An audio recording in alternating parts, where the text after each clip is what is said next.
Ellie was 14 in season 1, and now she's 19 in season 2. There's been a 5-year age gap. How did you prepare to play an older Ellie in season 2? I'm like, in the same way that I prepared in season 1. I've grown up. Ellie's grown up. Like, there's nothing to tell. I've got nothing to say to you. It's obviously not been that quiet for you. You have been very busy. The new season of The Last of Us is just about to drop. Can we talk about how good you are at combat now? That's not combat what I'm doing right now, but you've clearly been doing a lot of training. Yes, I have. I did almost 2 months of proper like jiu-jitsu and other martial arts and just like boxing, fighting, combat training before we even started shooting. So I'm quite well equipped to take someone down if necessary. Do you know what? I tried to talk to the bosses here. Yeah. I tried to talk to your people. Bella, all I wanted is for you to throw me through a table. Through a table? Just through a table. We're going to set it up outside, get you to like do a flip. Wow. The bosses said no. What? They're like, Bella's worth a lot of money. Well, I did it to Jonathan Ross the other night. You just flipped Jonathan Ross over? Yeah, over my shoulder. I wanted to mention to the fans listening as well, this is absolutely going to be a spoiler-free chat about the new series. I guess you have to be so careful about spilling any beans. I mean, people like take this kind of thing really serious, don't they? Yeah. Have you, because of that, got really good at guarding secrets? Are you quite good at not accidentally, letting slip? I'm really good at keeping other people's secrets and keeping the show secret. I'm terrible at keeping my own. I don't have any. People always go to me like, tell me a secret. I'm like, I literally have none. There's nothing. Yeah, I've told them all. Yeah. We had Anthony Mackie on the show a couple of weeks ago to talk about Captain America. Cool. He has one friend, he tells everything. Like, there's a guy out there, he wouldn't let us know his name, but there's a guy out there who knows the plot for like the next 19 Marvel films. No Do you have a way. confidant like that who you're like, right, go on, I'll tell you everything?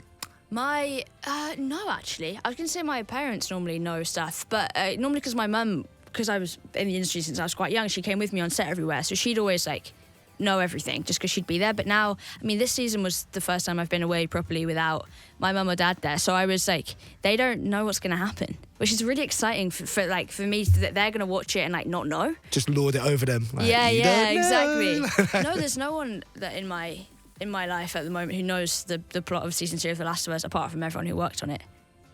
Of course. Obviously. Well, we're like super excited to see the incredible bond Ellie and Joel have, played by the amazing Pedro Pascal. We really want to see that continue. I saw you having a chat with Pedro where he mentioned how much he loves gorgonzola cheese. Oh, yeah. How do you feel about someone eating stinky foods in public? I am guilty of eating an egg sandwich on a train. No! Which I feel like is the worst crime. So I feel like I can't really talk. Bella, that's awful. It's really bad, but I do try and make it as fast as possible and then put it in the bin. I don't know if that's worse, the speed eat an egg sandwich on a train. It's so gross, isn't it? Ugh.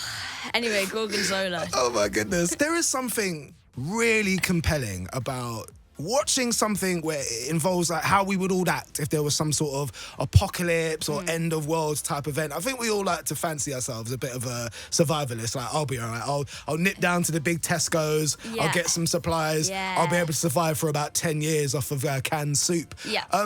How do you feel like you would survive in some sort of an apocalypse? Like, would you do as well as Ellie? I think I'd be all right, Yeah, big Tesco's, get the cans of chickpeas and soup. You'd be fine. Can make a lot with that. Yeah, exactly. I think I just like find somewhere really good to hide. I'm quite good at that. I'm quite good at finding hiding spaces. So that would be my tactic. I feel like people are too keen on like, I'm going to go out and like fight these things. I'm like, no, because you're going to die in 2 seconds. Yeah. Go and hide. No one's ever going to find you. That's my plan. I'll just be in the corner with my chickpeas.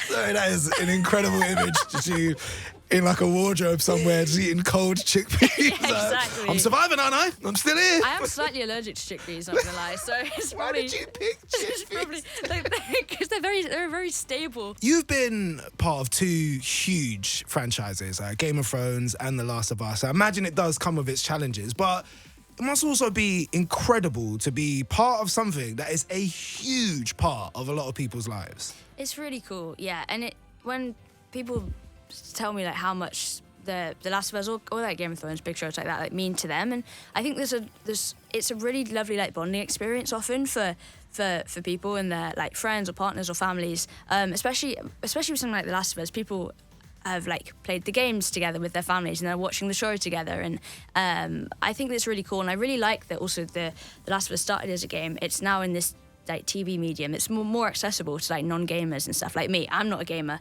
and I wouldn't have known about the story of The Last of Us unless it was adapted into this TV show. And so it's really cool. Yeah, it means a lot. There's something we do on the show. Spit tongue in cheek, Bella. It's called Please Stop Asking Me. So this is the question that comes up quite a lot. And look, we're not saying these are good questions or bad questions. Just this one question in particular. It comes up a lot. My favourite, my Hall of Fame response is from Simon Pegg. So his Please Stop Asking Me. He's like, stop asking me for sequels. There's not going to be a Shaun of the Dead 2. It's not going to be a Hot Fuzz. This time it's personal, right? We did some great films. They're right there if you want to enjoy them. There's not going to be a part 2. Do you have a Please Stop Asking Me? Oh, gosh. I mean, I've just been on a 3-week press tour. And one of the most common questions I get asked, well, this is the question that I'm sick of at the moment, is... so Bella, you played Ellie was 14 in season 1 and now she's 19 in season 2. There's been a 5-year age gap. How did you prepare to play an older Ellie in season 2? I'm like, in the same way that I prepared in season 1. I've grown up. Ellie's grown up. Like, there's nothing to tell. I've got nothing to say to you. Anyway, I'm going to get asked that question again, probably tonight, probably for every day for the next like few weeks. So no offense to anyone asking me that question, but that's the question that I'm a little bit sick of. So how did you prepare for a 5-year age gap? I did this. Yeah, exactly. Just waited. Just sat there and waited for me to tried to grow a few inches. It didn't work out. My goodness, Bella Ramsey, it has been an absolute pleasure to talk to you. Season 2 of The Last of Us is out right now. Bella Ramsey, thank you so much. Thank you. Thanks for having me. This